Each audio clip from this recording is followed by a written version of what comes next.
যুদ্ধ বিধ্বস্ত গাজা, চারদিকে ধ্বংসযজ্ঞ আর অভাবে ছাপ স্পষ্ট। কিন্তু ক্যালেন্ডারের পাতা বলছে দুয়ারে কড়া নাড়ছে পবিত্র রমজান মাস। দীর্ঘ 2 বছরের বিভীষিকা কাটিয়ে এবার এক ভিন্ন আমেজে রমজানকে বরণ করে নিতে চাইছেন ফিলিস্তিনিরা।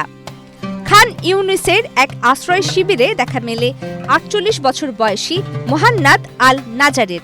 তার হাতে কোনো দামি সরঞ্জাম নেই, আছে কেবল একটি সাধারণ রান্নাঘরের ছুরি আর ফেলে দেওয়া কোমল পানীয়র খালি ক্যান।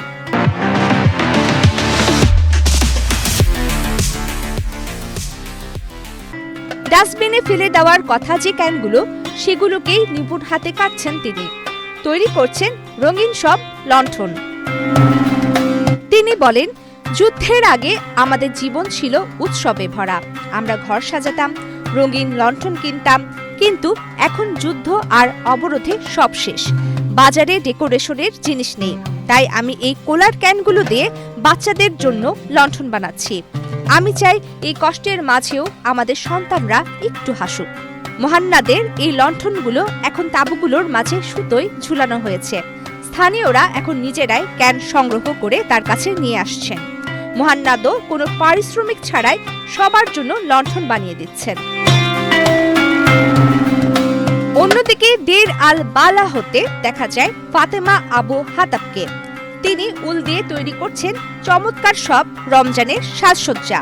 তবে তার লড়াইটা ভিন্ন।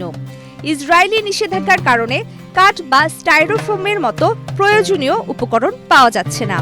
তিনি বলেন, গত 2 বছর আমরা শোকের কারণে রমজান পালন করতে পারিনি। প্রতিটি ঘরেই ছিল শহীদ কিংবা বন্দীদের হাহাকার। এবার যুদ্ধবিরতির পর আমরা একটু আনন্দ ফেরানোর চেষ্টা করছি, কিন্তু জিনিসপত্রের দাম আকাশচুম্বী। আগে যা 30 শেকেলে বিক্রি করতাম, এখন উপকরণের দাম বেড়ে যাওয়ায় তা 100 শেকেলে বিক্রি করতে হচ্ছে। রোজার বাজারে এখন কিছু লণ্ঠন দেখা গেলেও সাধারণ মানুষের ক্রয় ক্ষমতার বাইরে চলে গেছে সেগুলোর দাম। অর্ধেকের বেশি মানুষের সামর্থ্য নেই একটি লণ্ঠন কেনার। কিন্তু ফিলিস্তিনিদের মনোবল দমে যাওয়ার নয়।